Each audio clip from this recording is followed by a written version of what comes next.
অবৈধ বালি উত্তোলনের ফলে নদীতে তলিয়ে যাচ্ছে ব্যস্ততম রাস্তার একাংশ। ফলে চরম বিপাকে পড়তে হচ্ছে নিত্যযাত্রী ও স্থানীয়দের অভিযোগ, অবৈধভাবে বালি তোলার ফলে রাস্তারই অবস্থা হয়েছে।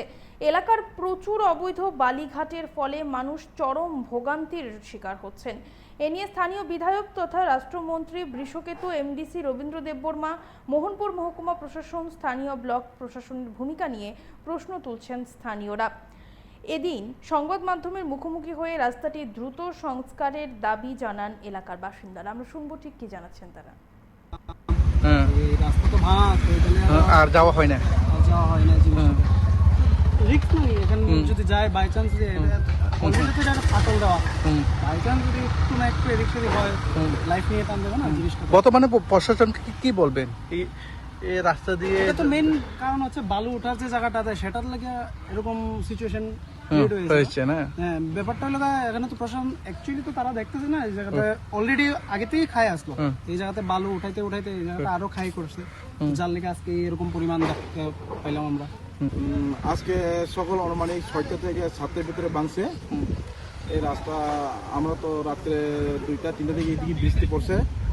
এরপরে আমরা দেখলাম সকালে মর্নিং ওয়াক করার সময় আমি 6:30টার সময় আইসি, ওই সময়টা ভাঙা পড়ছে। ভাঙা পর আমরা এখন রাস্তা আওয়ান যাওয়ান লাগে, অনেক কষ্ট হইতেছে। এটা হলে মোহনপুর তো শোনাই, আবার এদিকে ক্ষয়ও যাওয়ান যায়। এই রাস্তা দিয়ে এখন ভাঙিয়ে গেছে, এখন আমরা কেন আওয়ান যাওয়ান করবো, এটা লগে আমরা চিন্তা করতেছি। আমি গভর্নমেন্টের কাছে এটাই কইতেছি, আপনারা যতটুকু পারে এই রাস্তাটা একটু ঠিক করে দেন। মানুষের অনেক কষ্ট হইতেছে, আবার স্কুলের ছাত্র এটা এদিকে অনেক স্কুল আছে। একটা হচ্ছে সেন্ট্রাল মাস English medium school, already Tripura academy, আর গ্রাম হাসপাতাল হয়ে আছে। হাসপাতালে আছি, একটা আমরা স্বাস্থ্য হসপিটাল আছি।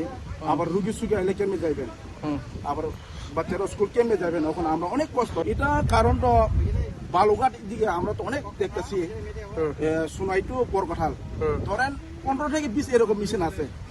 বালু টানে আবার এটা বালু টানার পর বালুতে ফ্লে পড়ন লাগে, ওই যে গর্ত জায়গাতে ভাইব্রেট করে। ভাইব্রেট করে